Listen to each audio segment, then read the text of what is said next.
ಬೀದರ್ ಜಿಲ್ಲೆಯಲ್ಲಿ ರಾಜಾರೋಷವಾಗಿ ಭೂ ಸಂಪತ್ತನ್ನ ಲೂಟಿ ಮಾಡ್ತಾ ಇದ್ದಾರೆ. ಸಚಿವ ಈಶ್ವರ್ ಖಂಡ್ರೆ ಅವರೇ, ನಿಮಗೆ ಈ ಸ್ಟೋರಿ ಗಮನಕ್ಕೆ ಬಂದಿಲ್ವಾ? ಬೀದರ್ನಲ್ಲಿ ಇದೀಗ ಪಟ್ಟ ಲ್ಯಾಂಡ್ ನಲ್ಲಿ ರೆಡ್ ಸ್ಟೋನ್ ಮೈನಿಂಗ್ ಅಕ್ರಮ ಗಣಿಗಾರಿಕೆಯಲ್ಲಿ ಬಳ್ಳಾರಿಯನ್ನು ಮೀರಿಸುತ್ತಂತೆ ಬೀದರಿಗ. ಗ್ಯಾರಂಟಿ ನ್ಯೂಸ್ ನಲ್ಲಿ ಅಕ್ರಮ ಗಣಿಗಾರಿಕೆ ಎಕ್ಸ್ಕ್ಲೂಸಿವ್ ದೃಶ್ಯಾವಳಿಯನ್ನ ತೋರಿಸ್ತಾ ಹೋಗ್ತೀವಿ. ಲೈಸೆನ್ಸ್ ಇಲ್ಲದೆ ರಾಜಾರೋಷವಾಗಿ ಭೂಮಿಯ ಸಂಪತ್ತನ್ನ ಅಥವಾ ಒಡಲನ್ನ ಬಗೆದು ಲೂಟಿ ಮಾಡ್ತಾ ಇದ್ದಾರೆ. ಬೀದರ್ನ ಹೊನ್ನಿಕೇರಿಯಲ್ಲಿ ಅಕ್ರಮ ಕಲ್ಲು ಗಣಿಗಾರಿಕೆ ಆಗ್ತಾ ಇದೆ.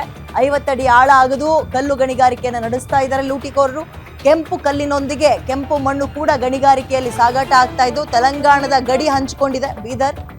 ಇಲ್ಲಿ ಹಾಡ ಹಗಲೇ ಭೂಮಿಯ ಒಡಲನ್ನ ಬಗೆದು ತೆಲಂಗಾಣಕ್ಕೆ ಸಾಗಾಟ ಮಾಡ್ತಾ ಇದ್ದಾರೆ. ಪಟ್ಟಾ ಲ್ಯಾಂಡ್ ನಲ್ಲಿ ಮೈನಿಂಗ್ ಮಾಡಿ ಅರಣ್ಯ ಪ್ರದೇಶದ ಮೂಲಕ ಸಾಗಾಟ ಮಾಡ್ತಾ ಇದ್ದಾರೆ. ಭೂ ಸಂಪತ್ತು ಲೂಟಿ ಮಾಡ್ತಾ ಇದ್ರು ಕೂಡ ಬೀದರ್ ಜಿಲ್ಲಾಡಳಿತ ಕಣ್ಣು ಮುಚ್ಚಿ ಕುಳಿತಿದೆಯೋ ಅಥವಾ ನೋಡಿಯೂ ನೋಡ್ದಲೇ ಇದಾರೋ ಗೊತ್ತಿಲ್ಲ. ನೋಡಿಯೂ ನೋಡ್ದಲೇ ಇರೋ ಹಂಗೆ ಅಂದ್ರೆ ಅವರ ಜೇಬು ಬಿಸಿ ಆಗಿರ್ಬೇಕು ಒಂದು, ಇಲ್ಲ ಅಂದ್ರೆ ತೀರಾ ಹೈ ಪ್ರೆಷರ್ ಇರಬೇಕು, ಅಥವಾ ಸಂಬಂಧಪಟ್ಟಂತಹ ಅಲ್ಲಿನ ಅಧಿಕಾರಿಗಳ ಜೊತೆಗೆ ರಾಜಕಾರಣಿಗಳು ಬಿಡ್ರೋ ನಾವಿದ್ದೀವಿ ಅಂತ ಹೇಳಿರ್ಬೇಕು. ಇಂಥದ್ರಲ್ಲಿ ಏನೋ ಒಂದಾಗಿರುತ್ತೆ. ಇಲ್ಲಾಂದ್ರೆ ಈ ರೀತಿಯಾಗಿ ಅಕ್ರಮವಾಗಿ ಮಣ್ಣನ್ನ ಅಥವಾ ಭೂಮಿಯ ಒಡಲನ್ನ ತೋಡಿ ಖಾಲಿ ಮಾಡ್ಕೊಂಡು ಪಕ್ಕದ ರಾಜ್ಯಕ್ಕೆ ತುಂಬಿಸ್ತಾ ಇದ್ದಾರೆ ಅಂದ್ರೂ ಸುಮ್ನೆ ಹೆಂಗ್ ಕೂತಿರ್ತಾರೆ? ಸಾಧ್ಯ ಇಲ್ಲ. ಮೂರಲ್ಲಿ ಯಾವುದೋ ಒಂದಾಗಿರುತ್ತೆ. ಇವ್ರ ಜೇಬು ಬಿಸಿ ಆಗಿರ್ಬೇಕು, ಇಲ್ಲ ಪ್ರೆಷರ್ ಇರಬೇಕು. ಓಕೆ, ಮತ್ತಷ್ಟು ಮಾಹಿತಿಯನ್ನ ನನ್ನ ಕಲೀಗ ಶಿವಯ್ಯ ಮಠಪತಿ ನೀಡ್ತಾರೆ. ಶಿವಯ್ಯ, ಕಾಡೋ ಪ್ರಶ್ನೆ ಇಷ್ಟೇ, ಹಾಡ ಹಗಲೇ ಹಿಂಗ್ ಮಾಡ್ತಾ ಇದ್ದಾರೆ ಅಂದ್ರೆ ಸಂಬಂಧಪಟ್ಟ ಅಧಿಕಾರಿಗಳಿಗೆ ಕಾಣಿಸ್ತಾ ಇಲ್ವಾ? ಕಂಡು ಕೂಡ ನಮಗೇನು ಗೊತ್ತಿಲ್ಲ ಅನ್ನೋರ್ ತರ ಸುಮ್ನೆ ಕೂತಿದಾರ? ರಾಜಕಾರಣಿಗಳಿಗೆ ಇದರ ಪರಿವೇ ಇಲ್ವಾ? ಡೀಟೇಲ್ಸ್ ಏನಿದೆ?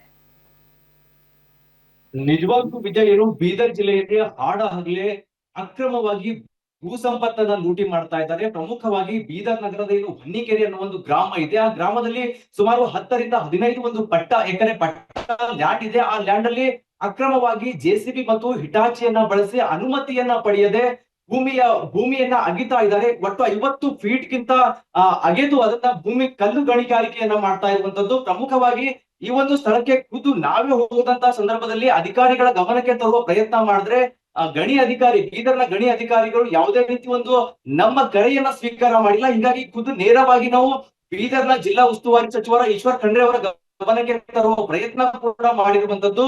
ಹೊನ್ನಿಕೇರಿ ಗ್ರಾಮದಲ್ಲಿ ರಾಜಾರೋಷವಾಗಿ ಭೂ ಸಂಪತ್ತನ್ನ ಲೂಟಿಯನ್ನ ಮಾಡ್ತಾ ಇದ್ದಾರೆ. ಪ್ರಮುಖವಾಗಿ ರಾತ್ರಿ ಆಗ್ತಿದ್ದಂತೆ ಹಗಲತ್ತು ಈ ಒಂದು ಗಣಿಯನ್ನ ಮಾಡ್ತಾರೆ. ರಾತ್ರಿ ಆದಂತೆ ಟಿಪ್ಪರ್ ಆಗಿರ್ಬೋದು, ಲಾರಿ ಮುಖೇನ ಪಕ್ಕದ ಮಹಾರಾಷ್ಟ್ರ ಮತ್ತು ತೆಲಂಗಾಣ ರಾಜ್ಯಗಳಿಗೆ ಅಕ್ರಮವಾಗಿ ನಮ್ಮ ಬೀದರ್ನ ಭೂ ಸಂಪತ್ತನ್ನ ಸಾಗಾಟ ಮಾಡ್ತಾ ಇದ್ದಾರೆ. ಈ ಕುರಿತು ಜಿಲ್ಲಾ ಉಸ್ತುವಾರಿ ಸಚಿವ ಈಶ್ವರ್ ಖಂಡ್ರೆ ಅವರ ಗಮನಕ್ಕೆ ತಂದಿರುವಂತದ್ದು.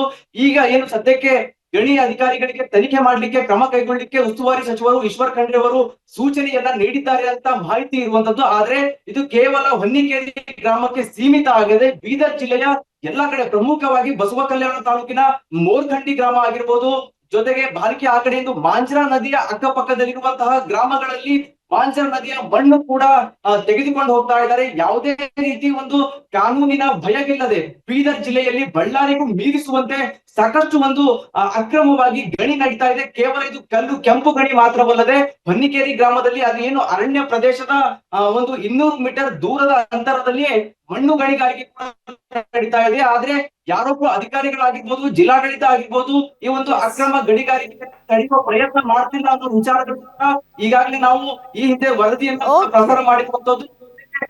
ಉಸ್ತುವಾರಿ ಸಚಿವ ಈಶ್ವರ್ ಖಂಡ್ರೆ ಅವರ ಗಮನಕ್ಕೆ ತಂದಿದ್ವಿ. ಯಾವ ರೀತಿ ಒಂದು ಕ್ರಮ ಆಗುತ್ತೆ ಅಂತ ಇನ್ನು ಕಾದು ಬೇಕಾಗಿರುವಂತದ್ದು. ವಿದ್ಯಾ, ನೆಕ್ಸ್ಟ್ ಅಪ್ಡೇಟ್ ನಾನು ನಿಮ್ಮ ಹತ್ರ ಪಡ್ಕೊಳ್ತೀನಿ. Thank you Shivayya, details